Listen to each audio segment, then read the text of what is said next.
The democracy in our country is only on pen and paper. The reality of our country is a democracy, where demons rule this country, because when we look at our parliament, then we see 40% of our parliamentarians have some or the other kind of a criminal record, with 10% of our parliamentarians having a massive criminal record like robbery, dacoity, murder or rape. And this democracy exists in our country primarily because we have a judicial system which is dysfunctional, which the politicians have deliberately kept dysfunctional, because keeping the judiciary dysfunctional serves the interests of politicians who are partially criminals.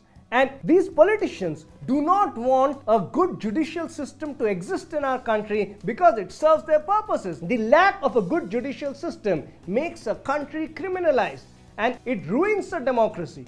The fundamentals of a democracy are a great health system, a great education system, a great employment system, and a great judiciary. All those who don't understand the importance of judiciary do not know what's the difference between a democracy and a demonocracy. And we rarely lobby for a great judicial system. We lobby for every useless cause. But the most important cause which differentiates a democracy from a demonocracy like India is a great judicial system. And we must all realize this and know that a good judicial system can turn India into a great democracy that we all deserve. The reason today criminals rule us literally from the parliament is the lack of a great judicial system. We have 1 lakh criminals inside our jails and approximately 5 lakh criminals outside the jails.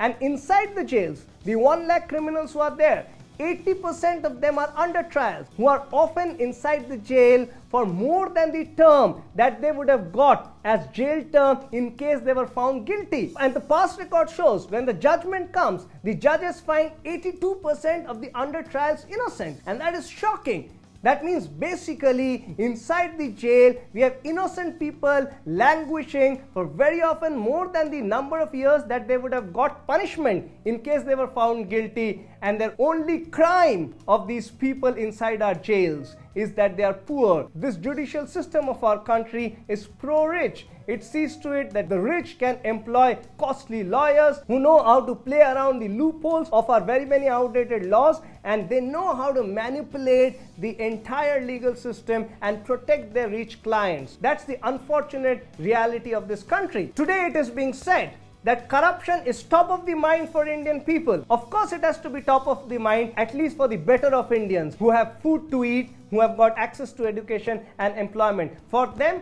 corruption has to be necessarily top of the mind. The reason is, in India, 23% of the people are affected by bribery. And this is shocking compared to the United States of America, where only 0.2% of their population is affected by bribery. And why do Indians shamelessly ask for bribe? Because they have no fear of punishment. They know that nobody is going to take them to the courts. And they know very well that if anybody takes them to the court, the trial is going to go on for 15 to 20 years, and 20 years later most likely they will get a benefit of doubt. Either the witnesses will be killed if it's a big crime, or the witnesses will die on their own after 20 years if his average age is 45-50, or the witnesses will turn hostile because of the mafia environment that runs this country. When you look at a Nitish Katara case and see that his friends turned hostile in the court, do you blame the friends? Of course, they should have stood up for their friend. But the fact is that in America, 10 to 20 times more people stand up for their friends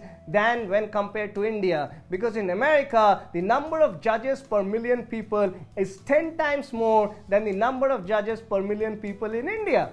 So their judicial system is effective. Anybody who goes to the court gets justice within 6 months to a year and a half, 2 years. And that is justice. When you go to the court and the court gives you justice after 15 to 20 years, it's not just justice delayed equal to justice denied. It is actually justice delayed equal to justice denied equal to criminalization of the society. The court supports criminalization of the society by this delayed justice system. And it is imperative that we have a court where justice is delivered on time.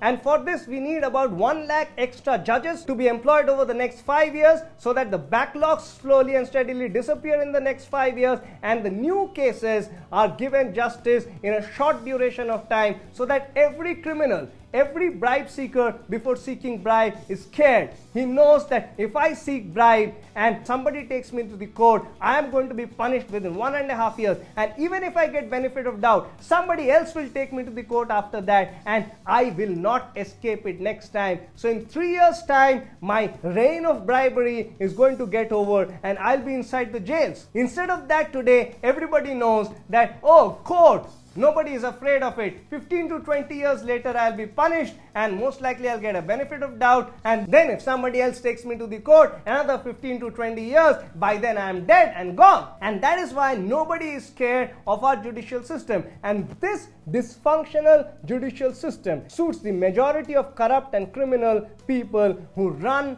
our nation today. And it makes our country full of people who don't have the spine to stand up against mafia and criminals, because they know that standing up against them is useless, because in the courts you will never get justice unless and until it becomes a high page 3 kind of murder case like Jessica Lal's, where the courts are pressurized by the glamour-struck media to give justice. What about justice for the hundreds and thousands of other such murder cases? Aren't their families as affected? Don't they deserve an equally fair chance to justice?